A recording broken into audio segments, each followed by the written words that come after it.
We're in Ghent, Belgium, and we've only got one day to find out if this really is the most underrated city in Europe. From castle rooftops with sweeping views, to sampling chocolates along the picturesque canals, to a beer experience we definitely weren't expecting. We have to give him our shoe for our beer. We're gonna find out if Ghent really is Europe's hidden gem. And if you're new around here, we're Matt and Nat, and we've spent the last 4 years traveling the world as part-time, non-remote travelers. After accomplishing our goal of visiting all 50 US states in 2021, we've set out on our next big adventure to see as many of the 1,000 places to see before you die, well, before we die. In our last video, we were in Ontario, Canada, where we took in the sights and flavors of Toronto, enjoyed the peaceful vineyards and small-town charm of Niagara-on-the-Lake, and experienced Niagara Falls from just about every angle imaginable. This week, we're in Ghent, Belgium.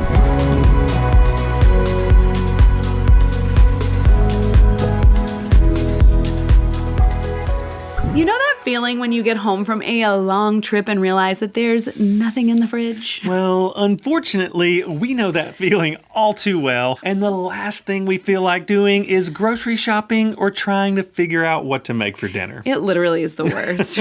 So this time we made it easy on ourselves and we ordered HelloFresh, who also happens to be the sponsor of today's video. With HelloFresh, everything comes pre-portioned and organized, so there's no decision fatigue, no grocery list, and no wasted food. And they've seriously leveled up, offering over 100 recipes every week, bigger portions, and tons of healthy and high-protein options to choose from. It's such an easy way to get back into a routine after traveling, and honestly, it feels good to have a home-cooked meal without all the work. You can get up to 10 free meals on your first box at HelloFresh.com with our code MATTNATFM. Free meals are applied as a discount on your first box, available to new subscribers only, and it varies by plan. That's up to 10 free HelloFresh meals and free shipping. Just go to HelloFresh.com with code MATTNATFM. A huge thanks to HelloFresh for sponsoring this part of the video and making our post-trip dinners so much easier.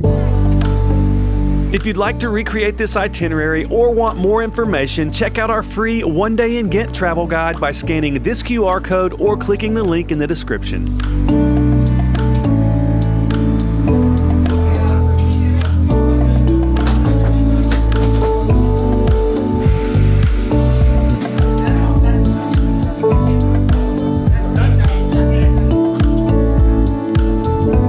Breakfast and coffee, we have come to what appears to be one of the most popular coffee shops in the city. I do know it's one of the oldest. It's been open since 1937. I think we may be the only tourists in here, which is a good sign. I got a latte, Nat got a chai. We got some little pastries and cakes coming, but first let's dive into our drinks.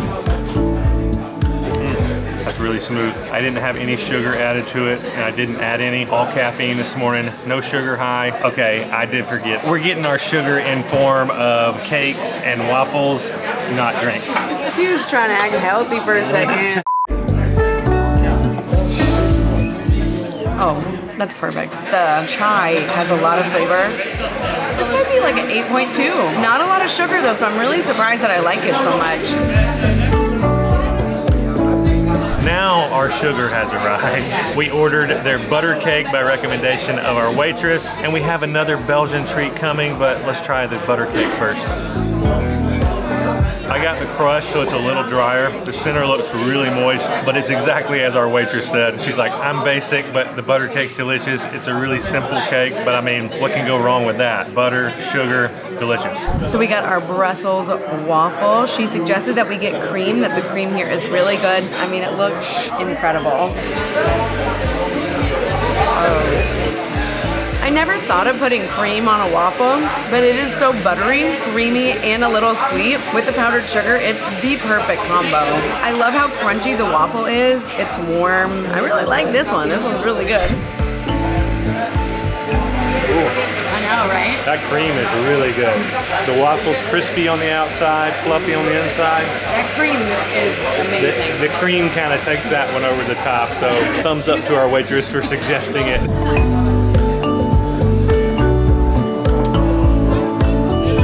Okay, the girls in there were the sweetest. I told our waitress how much I loved the cream, and she gave me an espresso cup filled with it. And here I was just eating. I was like, I don't need it. She was like, yes, you do. It's so good. Now let's head to a castle. Let's go.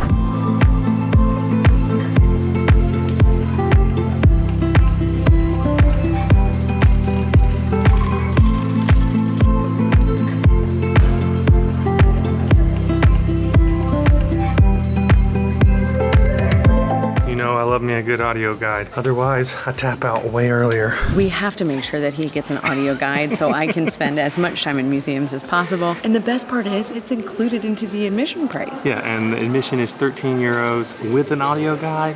We haven't even done it yet, and I'd say it's probably worth it because most of the time audio guides are extra. Well, also, they have two different versions, a 30-minute audio guide and an hour-long one. We're doing the hour-long version, and people say it's pretty famous because it's really funny, witty. It's a comedy tour. They even have it labeled as that. So it'll probably be really entertaining for me, and I don't know if I'll be able to go back to any other standard audio guide after this.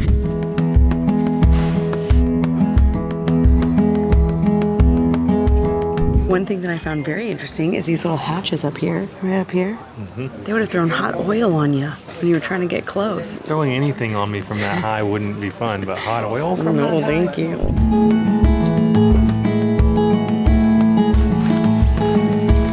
You're looking at the first ever fireplace in Ghent.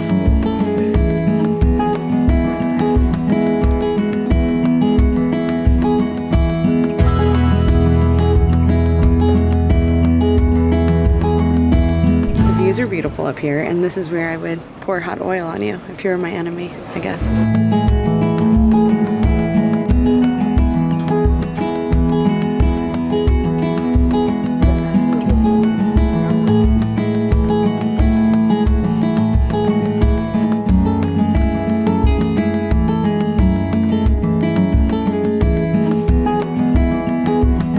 Audio guide, absolutely unhinged. I have laughed out loud more on this audio tour than I have any other ones. The top 5 executions. That was an entertaining bit right there. Oh my gosh, that was kind of hysterical. And sad, but pretty sad too, but the way he presented it, pretty hysterical. Oh my gosh. I can see why this audio guide's famous.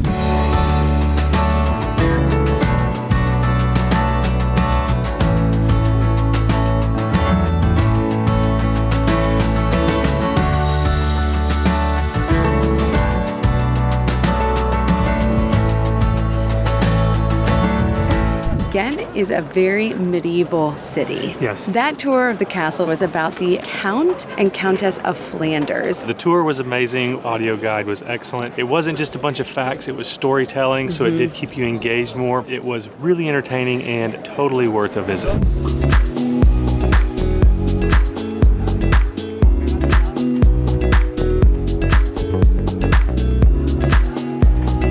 Maybe we can get something for our patrons.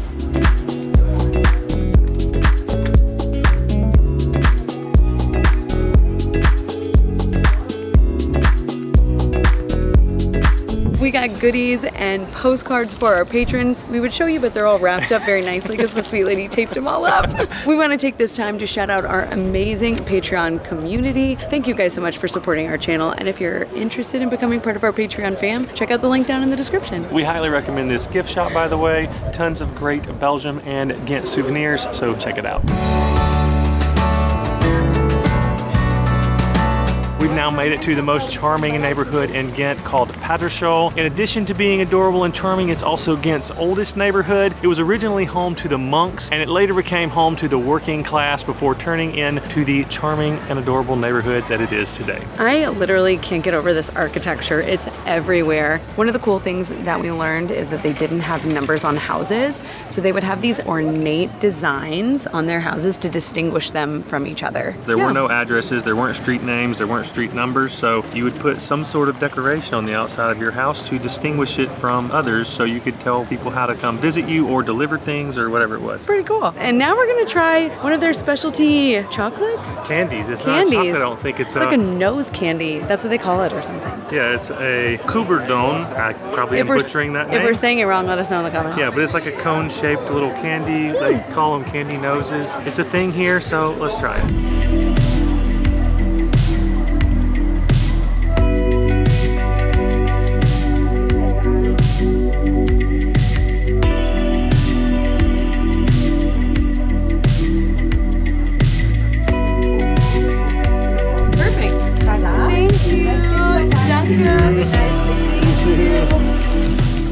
Traditionally, these are just like cone-shaped candies, but these specific ones are an actual face. I'm not sure how I feel about just eating the face of what looks like a child, to be honest.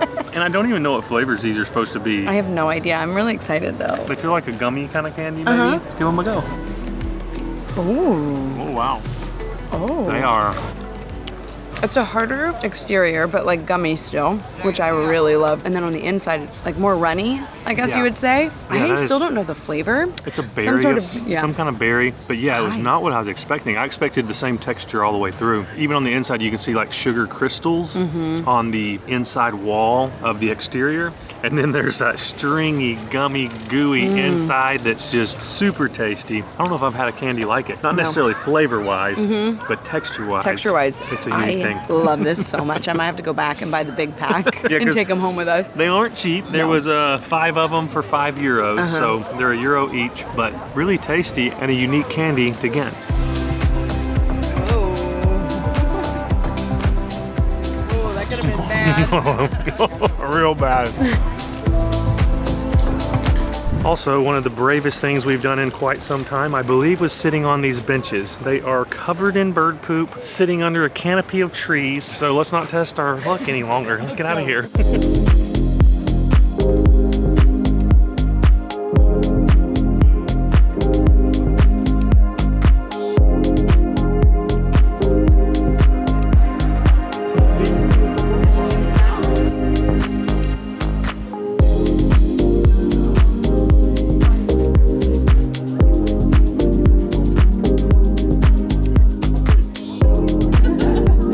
So I got the Duvel, which is a blonde. And I got the Det Pilsner. It is a bottled beer. Natalie's was a draft. What I love about this pizza place is it's a mix between beer and pizza. They even put beer in their dough. Because when in Belgium. We need to figure out how to say cheers. We do. We should ask. Oh, that's so good. It's wild that a place that's just barely bigger than New Jersey, I believe, like landmass, has such a strong and world-renowned beer culture. And they're just really good at it.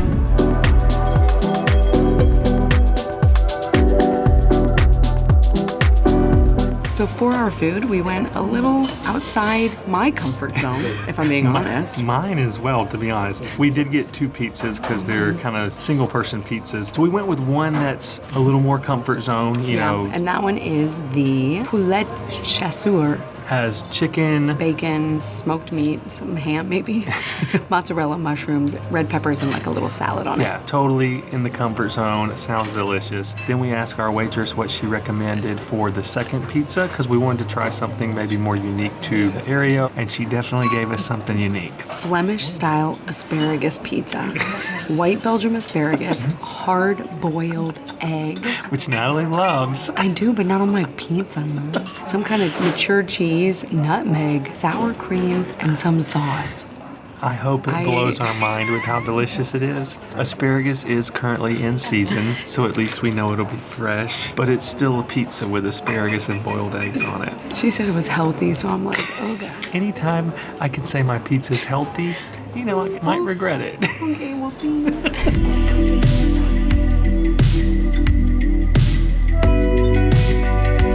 This almost feels blasphemous, guys. I'm just gonna go in for it. I mean, they're not hiding the flavor of the asparagus. It is up front, but it's really nice. The crust is super crispy, but it's also not like a cracker. And then the fresh parsley adds a nice freshness to it. It's strangely delicious. As you can tell, the crust isn't floppy whatsoever, which I love. Got some substance to it. I like that. This is why we travel. This is why we ask people recommendations.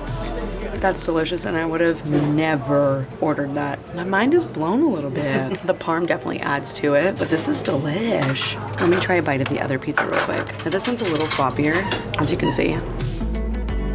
This one's really nice. It's more of a classic pizza. So I'm glad we went safe a little bit with this one and went really crazy with this one. Now, this one's a specialty, so I don't know if they're gonna have this when you're here, but when you come here, ask for it and see if they have it. All right, let's eat.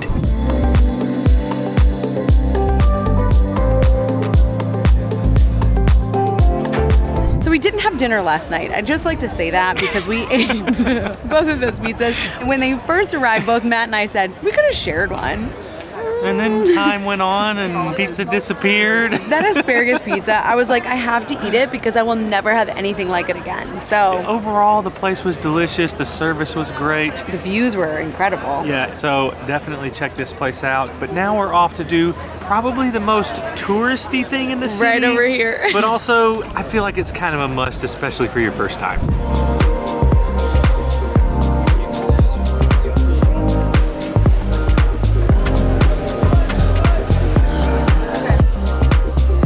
So we were gonna rent a boat like this one right here.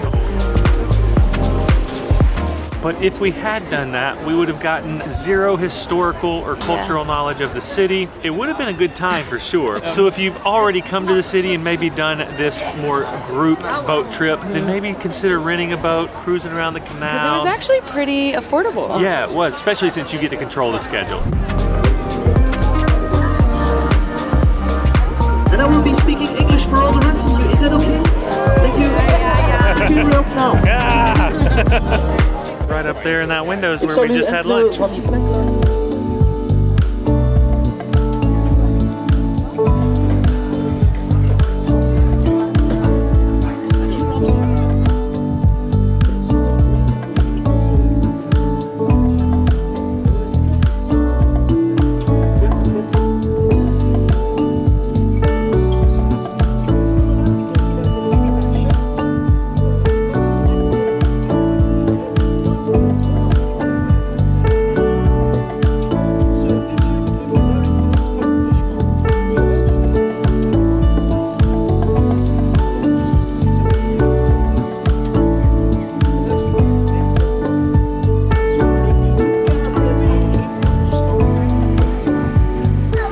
Castle, with that flag waving on top. The black one with the white line is the flag of Ghent. That castle was made out of stone around 1182 by Philip from Elsass, young Count of Flanders.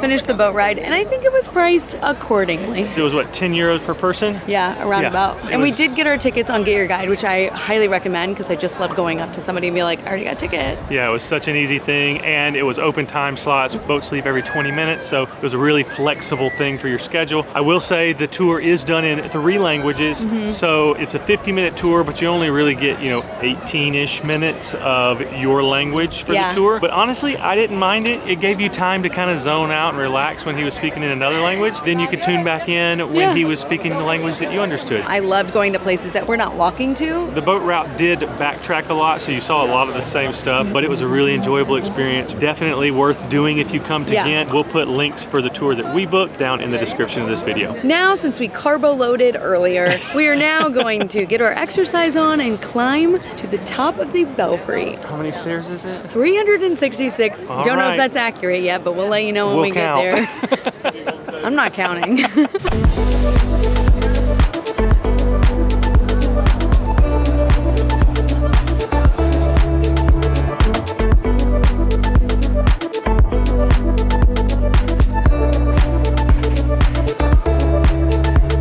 Purchased our tickets. You have to do that downstairs. They're 11 euros each. And the kind lady let us know that you actually only have to take 60 steps up to the elevator, then that takes you the rest of the way to the top. But you do have to take all the stairs on the way back down. So we are getting some steps in. We're just not getting them in on the way up. Not as many as we originally thought. Yeah, not enough to justify all the pizza that we ate. We listen and we don't judge, right?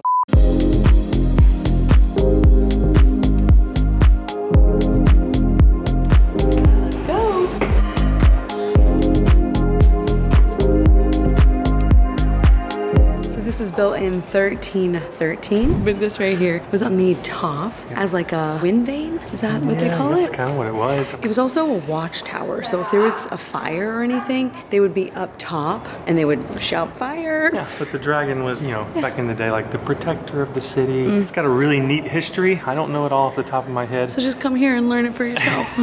There you go. 64 steps to get you to the lift.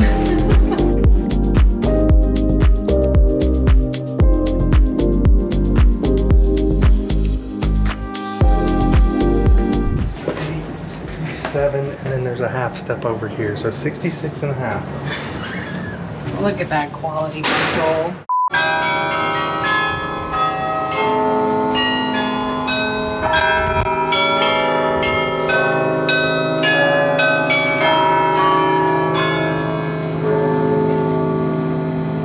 think that was it. That was so cool. We could not have timed that more perfectly.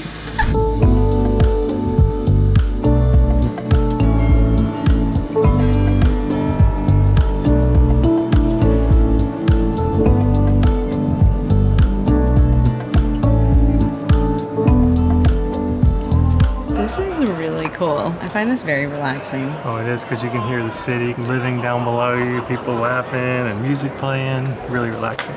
And beautiful views.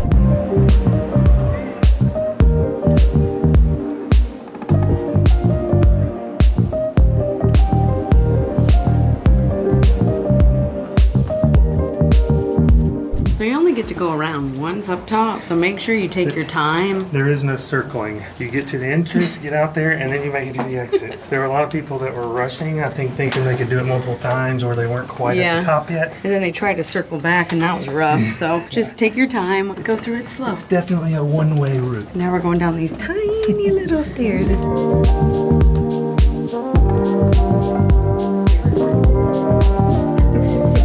It is nice because they give you little break rooms on the way down. We're now in the, I guess, Bell Museum? I don't know. As a musician, he's gonna love this.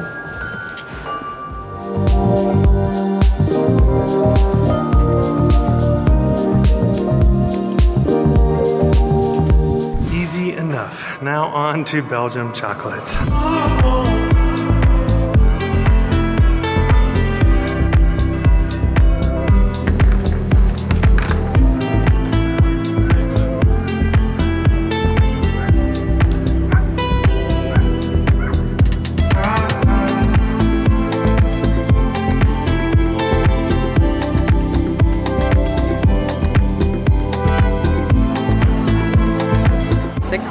Belgium chocolate. That place smelled amazing. I wanted a bigger box than this, but this is what I settled for.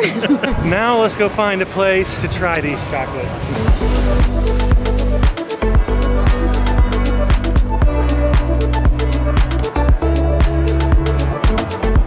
This looks like the perfect spot to enjoy our chocolates. So we just opened up these gorgeous chocolates and I am so excited. The only bad thing is we really don't know the flavors. We kind of have an idea of what some of them are. I do think they provided a little card with a QR code that we can scan. Which we could do. What flavors do we have? This is a roasted hazelnut paste, vanilla from Madagascar. It's a mocha, so a ganache coffee. That one is a ganache Vietnam, 45%. The roasted hazelnut paste and crunchy fine waffles. We have another hazelnut, a paste of roasted hazelnut, so not roasted hazelnut paste, paste of roasted hazelnuts. Do not confuse those two. This one right here is roasted peanuts, cheesecake. I don't see that one anywhere. Oh, so mystery. We've got a little mystery block of chocolate there as well. That hazelnut is, that roasted hazelnut paste is delicious. The chocolate's just really smooth. I expected it to be more bitter because it looks like a dark chocolate. That is truly delicious.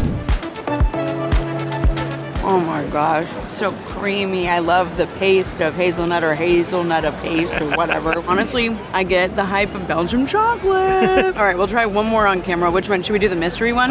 Let's do the mystery one, yeah. I'm not good at trying mystery stuff first. Okay. Oh, it looks like peanut butter and jelly. I didn't get a lot of peanut butter, but there's a lot of jelly, and that chocolate is delicious. Okay. It might be some sort of nut. I feel like it's some kind of nut butter, but I don't think it's peanut butter. I didn't get a ton of flavor from it, but the rich chocolate and the sharpness of the jam are what takes over the flavor mostly. These are delicious. Now we're gonna go, I don't know if we'll finish all these chocolates, but we're gonna go at least have a couple more and take in these incredible views.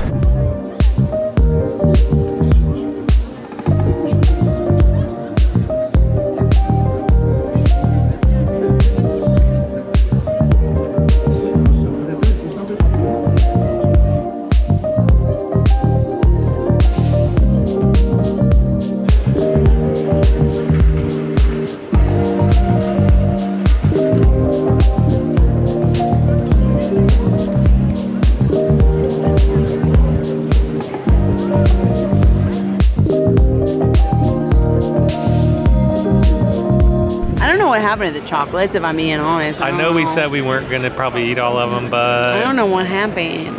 it just kind of disappeared. I don't know. Anyways, this one was the reason why we got this box. It is hazelnut with crunchies in it. Oh my god.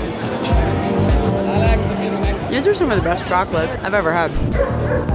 Once I tasted their hazelnut cream, I knew if you add some crunchies to it for texture, it was gonna be outstanding, and it absolutely is. Wonderful chocolates. Now, after taking in the views and eating chocolates, we're gonna go to one of the more unique taverns, pubs, beer houses here in the city. So let's get to it. Fun fact, Ghent was really rich back in the 1800s, I think. I believe so. Because it was known for its linen and wool. And what this street right here was really well known for its wheat. Like it was like a harbor for wheat and grass. And then there's a fish market on one side. It was essentially a big harbor town. Uh-huh. It was a hub where lots of different goods came in and out of the city. So yeah, that's why it became such a wealthy place here in Europe. Hence why I think all of the structures are so beautiful. People were rich.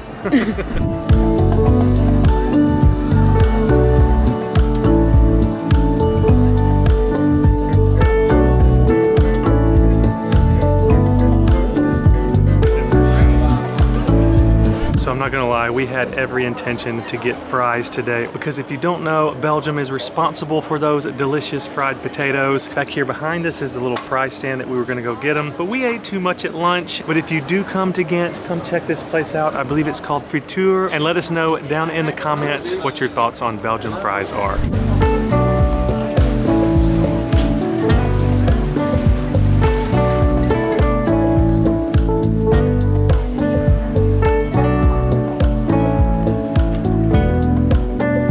Back behind me, you see the Friday market, as they call it. We actually got in yesterday, which was a Friday, so we came over here expecting to see what you see behind us now. A market, street vendors, food trucks, all that stuff, but the square was completely empty. So maybe it's Friday market on Saturdays. I'm not sure, but maybe you can let us know down in the comments.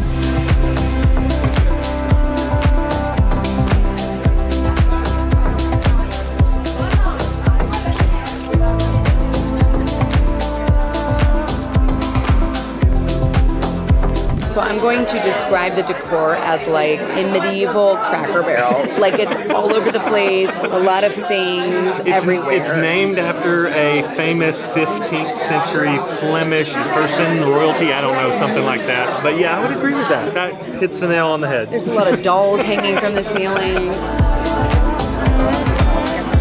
right, what you doing? Pewee! We have to give him our shoe. I'm so sorry. I bet you deal with it all the time. So a little bit of backstory of why we had to hand our shoes over. If you order their Max beer, which is their largest beer, you have to hand it. Then they put it in that basket right there, hoist it to the ceiling so you don't steal their glass, because apparently that was a problem they were having at some point. What's your bet that Natalie can't finish this beer? My bet is I can do it by tomorrow. Holy moly. They're Also, called I the can Max. see why people were stealing these glasses. Not that I condone it, but pretty desirable glass here. Pretty cool. It might be worth my shoe. I don't know. Walk back to our hotel, 1 foot with a shoe on it.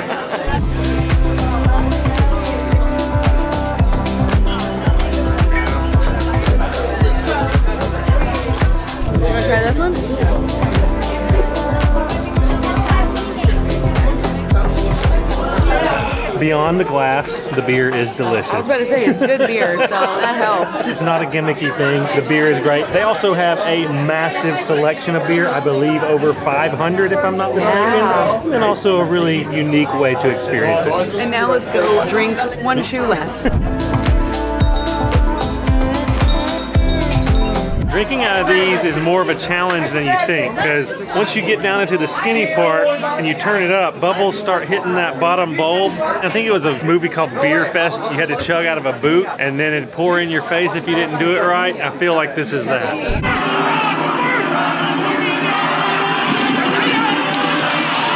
And now back to your regularly scheduled program.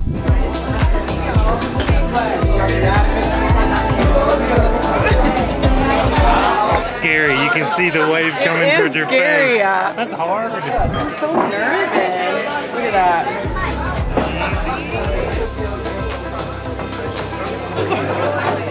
You did good. It's like a tsunami and you can see it and you're like, oh gosh, never mind. But look, I'm winning so far.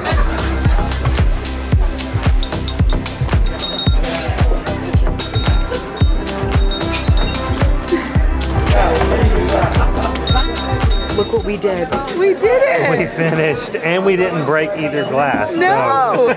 Honestly, these are so fun to drink out of. It felt like a science experiment. Yeah, it made drinking beer almost feel like a sport, because you had to figure out how to drink out of them.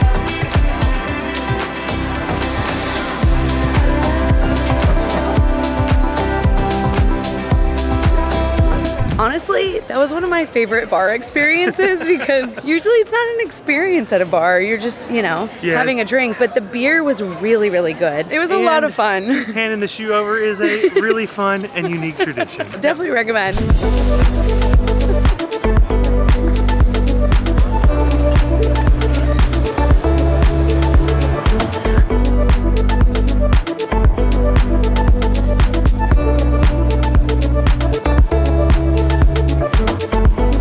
Each ordered a combo platter, which comes with 4 different croquettes, a side, a salad, and a sauce. Natalie and I both got 4 different croquettes from each other. Unfortunately, they didn't label what the croquettes are, so I'm not exactly sure what I'm going to be eating when I bite into them. It's kind of like croquette roulette. I do kind of wish they had labeled them, but I'm not going to complain about it. I'm sure they're going to be delicious. This is my first time playing croquette roulette, so I feel like I might regret biting into this fried lava ball, but It's hot, so good, it's crispy, it is truly lava on the inside, and it is a delicious chicken curry. Oh man, I love curry. It's got a little bit of a spice to it, super creamy. That's really good. For my side, I got classic Belgian frites. Like I said, we didn't get to go to the frite stand we wanted to earlier, so we just figured we would mix it in with our dinner. And we got a classic mayo on the side, a Belgian mayo. And if you're an American watching this thinking disgusting, he just dipped his fry in mayo, get used to it if you come to Europe, and you're gonna love it. This is their hot sauce. They called it a hot sauce. This is like a Zax sauce if you've ever been to Zaxby's, but it's a spicy Zax sauce. So freaking good. Haven't even dove into the slaw that I got as my salad. The cabbage is super fresh, crispy. There's like a sweet, tangy, almost teriyaki-ish kind of thing going on. I'm not complaining about anything here, guys. Even the croquette roulette, it kind of makes dinner fun. Matt is super adventurous with his food. I'd like to know what I'm getting myself into. So I'm not a huge fan of croquette roulette, if I'm being honest. So here we go. Beef stew. Okay, it is kind of fun. All right, let me try one more. Ooh.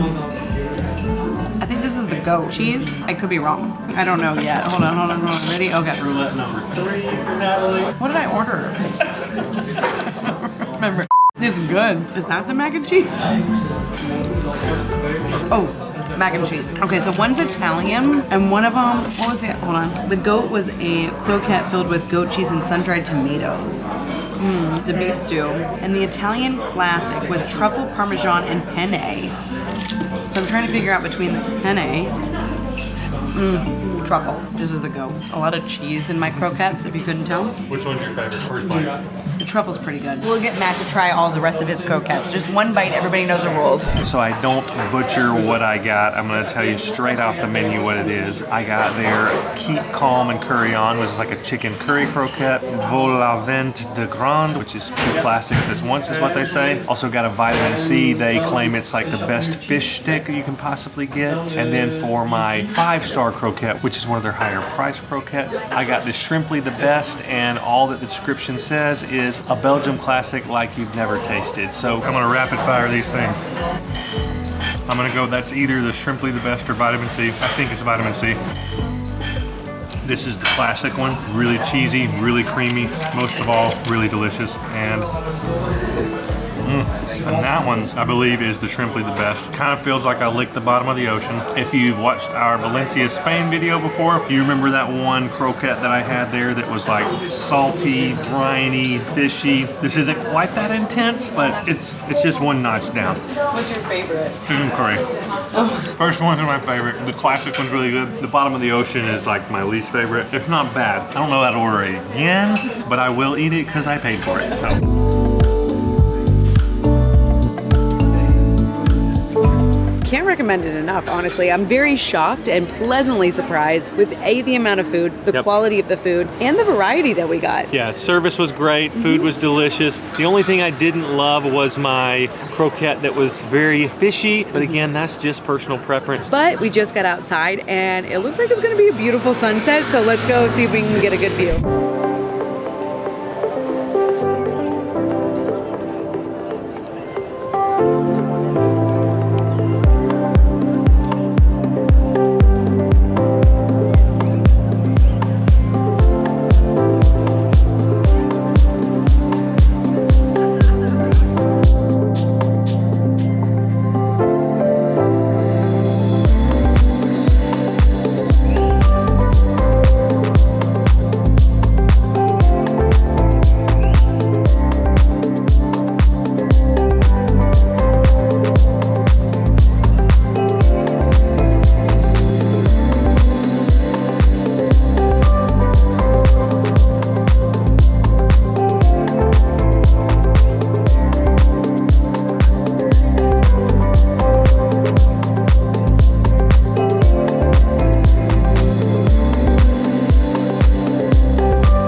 Better way to end our day here in Ghent. No, that sunset did not disappoint, and to be honest, I don't think a single thing here in Ghent disappointed in the slightest bit. So the real question is, do we think that Ghent is one of the most underrated cities in Europe?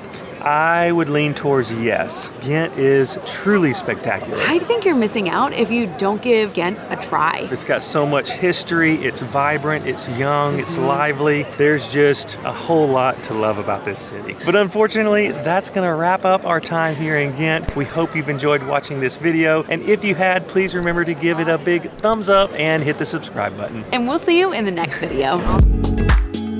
This audio guide is unhinged.